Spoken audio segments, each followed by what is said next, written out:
Dear students, in the last class we have discussed about the structure of the ovule, and we have discussed that there is a mass of cells called the nucellus which is present in the ovule. Out of these nucellus cell, one cell which is near to the micropyle end, it becomes enlarged. Here you can see this cell near to the micropyle end, it becomes enlarged and it is called microspore mother cell. So this microspore mother cell is diploid and it undergoes meiosis to form 4 haploid cells. Here you can see this is the megaspore tetrad which is linear, and these 4 megaspores they are haploid in nature. Out of these 4 megaspores, 3 degenerates. The 3 which are near to the chalazal end degenerates, and the remaining 1 will result in the formation of the embryo sac. So such type of development in which the 3 megaspores degenerates and only the 1 will result in the formation of the embryo sac is called monosporic development.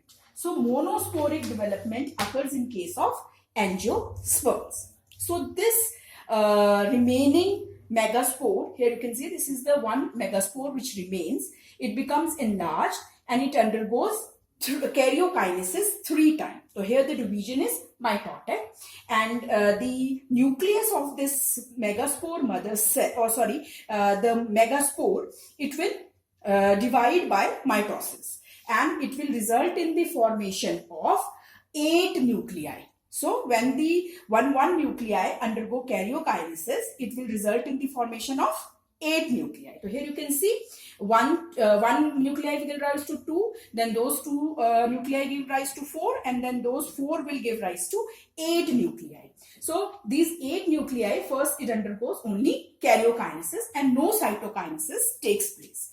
After that 3 will move towards the chalazal end, and the other 3 will move towards, other 3 nuclei will move towards the micropylar end.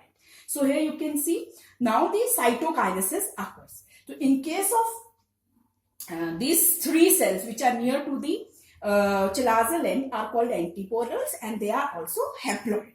Whereas the 3 which is towards the micropylar end, they are called synergids. Out of them 2 are called synergids and 1 is called the egg. And all these are again haploid. The 2 nuclei in the center, they don't undergo cytokinesis and they are called polar nuclei. So if you see here, you can see the this embryo sac is formed which contains 8 nuclei, 1, 2, 3, 4, 5, 6, 7, 8. So these 8 nuclei, there are 8 nuclei in this embryo sac, and if you see the cells, if you count the cells, we have 1, 2, 3, 4, 5, 6 and 1 this large cell. So there are only 7 cells. So such structure which is 8 nucleated and 7 celled is a characteristic feature of the angiosperms. So embryo sac is 8 nucleated and 7 celled. So this is called the megasporogenesis. The formation of the egg is called the megasporogenesis, and it is monosporic. Monosporic means only 1 will be resulting in the formation of the embryo sac. So this is also important from examination point of view. In many exams, the examiner asks about the embryo sac in detail or to draw its diagram. So you should focus on this also while reading the chapter. In the next chapter, we will be taking some other topics of this chapter.